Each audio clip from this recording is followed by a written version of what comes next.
بسم الله والحمد لله والصلاة والسلام على سيدنا محمد وعلى آله وأصحابه أجمعين ثم أما بعد. Ask Allah subhanahu wa ta'ala to increase us in goodness and make us of those that enter Jannah through any of the gates. And we'll continue from where we left off, inshallah wa ta'ala.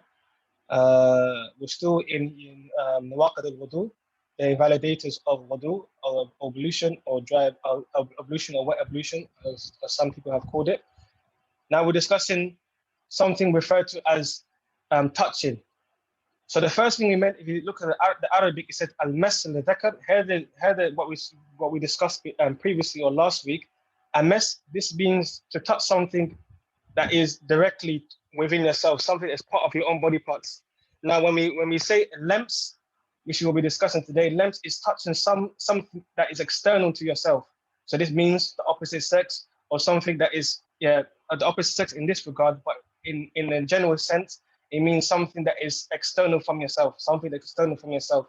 When we say mess, we're talking about touching our own body parts. And when we say lamps, we're talking about something that is external to ourselves. So it says, وَبِاللَّمْسِ وَهُوَ عَلَى أَرْبَعَةِ أَقْسَامٍ. And touching something external from ourselves, meaning the opposite sex, is of 4 types. إِنْ قَصَدَ اللَّذَّةَ وَوَجَدَهَا فَعَلَيْهِ الْوُضُوءُ. Now, here it says, if the person intended sexual pleasure or some sort of desire or feeling from touching the person, and then when they touched the person and they found it, فَعَلَيْهِ الْوُضُوءُ.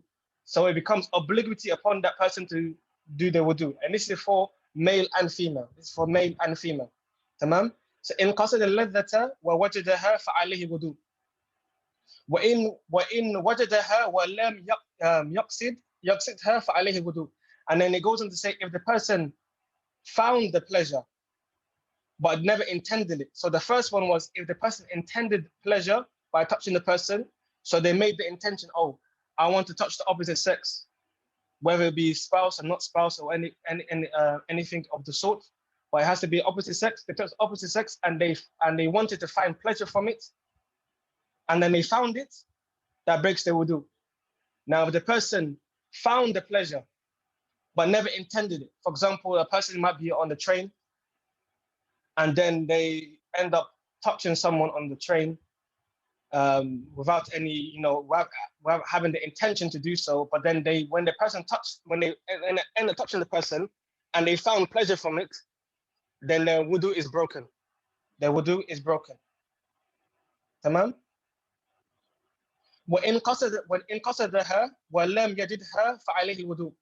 Now, and then the third type is the person intended pleasure, and then they touched the person, but never found it, never got aroused from it. That still breaks their wudu. So the 3 types here is someone intended pleasure and then found it, that breaks the wudu. If the person found pleasure but never intended it, that breaks the wudu. If the person intended pleasure but never found it, that breaks the wudu. Only the 4th type is what does not break the wudu. For the 4th type is what doesn't break the wudu. وَإِنْ لَمْ يَقْصِدِ اللَّذَّةَ وَلَمْ يَجِدْهَا فَلَا وُضُوءَ عَلَيْهِ. So if the person didn't intend pleasure and didn't find it, then لَا شَيْءَ عَلَيْهِ or لَا شَيْءَ عَلَيْهَا. It means it's not obligatory for them to do wudu. Tamam? Does that make sense? Should I repeat it again? Is it understood? Yes, that's understood. Tamam.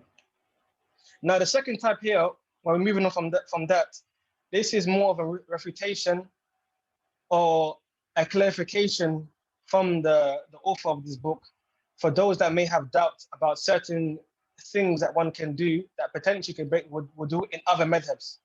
So other madhabs, certain things that you will do will break the wudu. So the author here is clarifying these things to say that in our madhab, in madhab Imam Malik, rahimahullah ta'ala, does not break a wudu. Tamam? So it says, وَلَا يَنْقَضِرُ وَلَا أستغفر الله بسم الله الرحمن الرحيم وَلَا يَنْقَضِرُ الْوُضُوءُ وَبِمَسِّ دُبُرٍ وَلَا يُنْزِيَيْنِ. So it says here that it does not break the wudu that if you touch al-dubur, dubur means the rear end. If you touch the rear end, does not break your wudu. Tamam? Wala unsayayni. And even touching the testicles does not break your wudu. Wala bimas'i farji saghiratin. And even touching the private parts of a small child does not break wudu. So, for example, a person might be washing their baby or whatnot. This does not break the wudu. ولا قيء ولا قيء لا ينقض الوضوء. Meaning here that if the person vomits, does not break the wudu. If the person vomits, does not break the wudu. But when we come back to vomiting in the chapter of Siyam, there is conditions that it potentially can break your fast at certain conditions. But when it comes to wudu, it doesn't. So sometimes some people mix the two together. They think that, okay, if something breaks my fast, potentially it can break my wudu as well. No. So the author here, Ashmawi, rahimahullah ta'ala, he clarifies this here. It says that wala qay'in la yanqudu wudu. Tamam? Wala bi akli lahmi juzurin. And eating the meat of a camel does not break the wudu. I know that in other madhabs, I think it's the Shafi'is, that if you eat then the meat of a camel breaks the wudu. But in our madhab, it does not break the wudu. Wala hijamatin, wa hijama meaning the cupping. So somebody wants to extract the blood from their body. It's a form of cleansing the blood within their body. This does not break the wudu. Wala fasting. Wala fasting. This is the excessive bleeding of someone, whether it be a large amount of blood being lost from the person or a small amount of blood being lost from the person, does not break the wudu. And the reason from this, we take it from the incident that happened to Umar ibn Khattab radiallahu an, when whilst he was in Salah, one of the disbelievers came and assassinated him and stabbed him on his back. And he was bleeding and he continued in his Salah until he was unable to continue.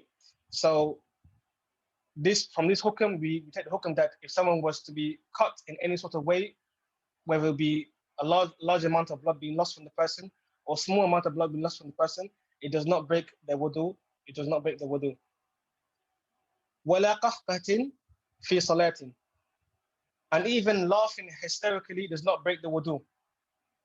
Now, in the madhab Abu Hanifa, rahimahullah ta'ala, he says, no, if someone laughs in their salah, it breaks their salah and it breaks their wudu.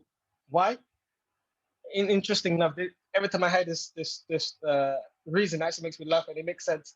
He says that if someone is standing in front of Allah Azza wa Jal and has the audacity to laugh, that means this person must be mad. And we know that in the rulings in the Asbab al-Ahdath, if the person Zawal al-Aql loses their mind and goes crazy or lose consciousness or is drunk, that breaks the wudu. So he says that if someone is laughing in front of Allah Azza wa Jal when he's supposed to be in his salah, praying to Allah Azza wa Jal, and then he laughs, he must be mad. So that means he's lost his aql, that means his wudu is broken. Tamam? But in our method, no, if someone laughs, it does not break their wudu. However, it breaks their salah. If someone laughs in their salah is broken, and then they will have to re-enter into the salah again, but their wudu is not broken. Tamam? ولا بمس امرأتي فرجها. Should we say فرج? Yes, نعم صح. ولا بمس امرأة فرجها. نعم صح.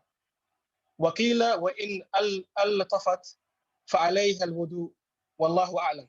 So it says here that, and it does not break the wudu if a woman touches her own private parts. If a woman touches her private parts, it does not break her wudu. However, in the footnotes, it makes mention that if the woman touches her private parts with pleasure, and she finds the pleasure, then it breaks her wudu. But if, for example, she wants to, use a tadpon or in terms of the menstrual cycle, she wants to use something in order to assist her in that nature, it does not break the wudu. But if she puts her hand in that area in order to find pleasure as he finds it, then that breaks the wudu. Tamam? Any questions regarding this? All clear. Okay. Tamam? Is everyone able to continue, or do you want to stop? No, we can continue. Okay, tamam. باب أقسام المياه التي يجوز منها الوضوء. So this is now we're talking about the chapter of the different types of water, the different types of water التي يجوز منها الوضوء, the different types of water that is permissible to do wudu with. اعلم وفقك الله تعالى أن الماء على قسمين. And know, verily, may Allah subhanahu wa ta'ala give you success. أن الماء على القسمين, and water is upon two types. مخلوط وغير مخلوط. Water that has a mixture, that's mixed with something else, and water that's not mixed. فأما غير المخلوط فهو طهور. And for water that is unmixed in its pure form is طهور.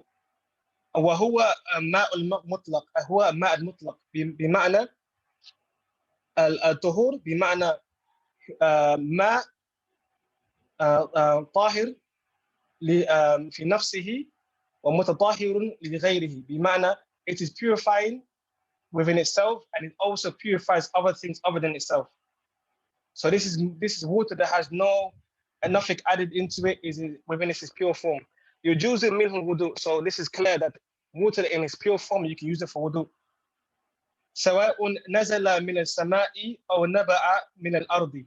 And this is water that comes from the skies, or water that comes from the earth. So if you have like there is like a pond or a river or something of that nature, or a bitter, in English, a well, this is something that you can use to do your wudu with. وأما المخلوط إذا تغير أحد أوصافه ثلاثة لونه أو طعمه أو ريحه بشيء فهو على قسمين. Now it goes and says مخلوط, the things that form a mixture with the water. إذا تغير أحد أوصافه الثلاثة. So it's talking about if it changes one of the three properties of water, whether it be the color of the water, whether it be the taste of the water, whether it be the smell of the water. And this is of two types. تارة يختلط بنجس فتغير به فالماء نجس لا يصح منه الوضوء. And it says occasionally, if it's mixed with a najasa or najis, something that's impure, and a najasa is something that is that is something that you cannot purify something else with. It is completely najis in a sense that is impure, something that can't be used to pure anything else and can potentially cause harm to the person when it's either swallowed or made contact with the human body or any sort of animal of that nature. So it says here that if it's mixed with a najis and it changes one of the properties of water, then khalas, then you can't use it to make wudu with. وإن لم يتغير به فإن كان الماء قليلا والنجاسة قليلة كره الوضوء منه على المشهور. And it goes and said that if it doesn't change one of the properties of water, so this najis is added, for example, we give an example like blood. If blood was to enter into the water in a small amount, or for example, another type, ghaid, feces, was enter into the water and it's of a small amount, and the water is a small amount, and it doesn't change the properties, any of the properties of the water, it doesn't change the color, the smell, or the taste, then you can use it for wudu, but it's disliked to do so. It is disliked to do it. It's often or preferred to find water that is pure in its nature than to use this particular water. If there's no other water available, then perhaps you can use it, but it is disliked to do so. تمام؟ وتارة يختلط بطاهر فيتغير به فإن كان الطاهر مما يمكن الاحتراز منه. And then it goes into say, and occasionally, if the mixture is pure and it changes one of its properties, فإن كان الطاهر مما يمكن الاحتراز منه.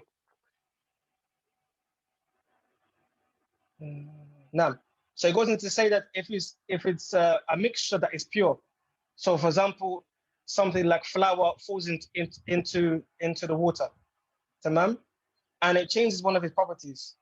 فإن كان الطاهر مما يمكن الاحتراز منه, and this flour fell into the water and you had the potential chance of separating or preventing for this thing to fall inside it. كالماء المخلوط بزعفران. For example, za'faran is a type of dawa. I mean, I think it's a type of medicine that you find within inside medicine. Za'faran, I think, is a type of metal. Well, what didn't or ajin? So this is type of what is like it's a leaf or a plant or a leaf from a plant. Well, ajin, this is a type of mixture of water and flour, which makes dough. If this was to fall into the water, sorry, let's go. We've got a notification. We've got 10 minutes left. So if this was to fall inside the water or something similar to that, فهذا الماء طاهر في نفسه وغير متطهر لغيره.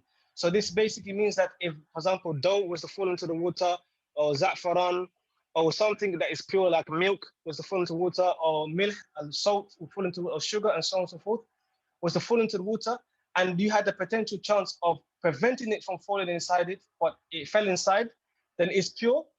You can use this water in forms of adat, meaning you can use it for cooking, use it for cleaning, use it for drinking. However, you can't use it for wudu. You can't use it for wudu. Tamam? Then it goes on to say, yeah, so just clarify that. فهذا الماء طاهر في نفسه غير متطهر لغيره فيستعمل في العادات من طبخ وعجن وشرب ونحو ذلك ولا يستعمل في العبادات لا في وضوء ولا في غيره. So just clarifying that, it is basically saying that you can use it for drinking, you can use it for cooking. However, you can't use it for wudu. You can't use it for wudu. وإن كان طاهر مما لا يمكن احتراز منه كالماء المتغير بسابخة أو حمأة أو جاري على معدن زريخ أو كبريت أو نحو ذلك فهذا كله طهور يصح منه الوضوء والله أعلم. And then the last type is a type of water that you are unable to separate other mixtures within it, and is found within its natural habitat. For example, the example that I gave you, if you found water within a lake or a river, and at the bottom of the seabed, you find soil and so on and so forth, or you find other creatures inside, like fishes or tadpoles and so on and so forth. You're unable to remove every single tadpole because you're going to be a type of mashaqqa, a type of distress or stress. You're unable to remove every single fish. You're unable to remove all the different plants that are found within the lake or the river. So you can use that water to do wudu. Why? Because this is found in its natural habitat. Also, if you found water that is like salty water you find in the beach, it has a high concentration of salt within it. You're unable to remove every single all the salt molecules from the water. It is nearly impossible. This is found in its natural habitat. You can use it for wudu.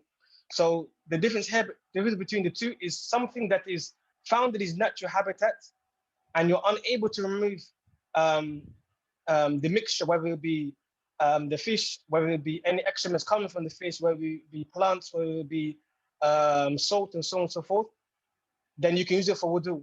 Whereas something that's found in its natural habitat, that something external comes in and adds itself into it, and you could potentially stop it from being added in. For example, milk. You made a bucket of water, and then you had a glass of milk, and the milk ended up falling into the bucket of water. Then you cannot use it for wudu because it's not found. This wasn't found in its natural habitat. Before the milk fell inside it, it was pure. Water was pure. Same way if you had a table of salt, and salt fell into a bucket of water prior to the salt being added into the water, it was pure in its nature, and because of heedlessness or carelessness, the salt fell inside. as a consequence, you can't use that water for wudu, and that means that you can only use it for, something that's considered to be add or custom, maybe use it for cooking and so on and so forth.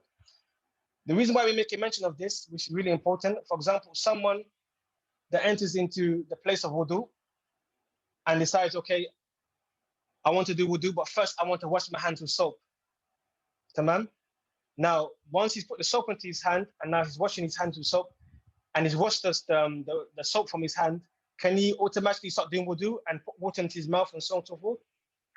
No. Why? Because he has to make sure the soap is completely removed.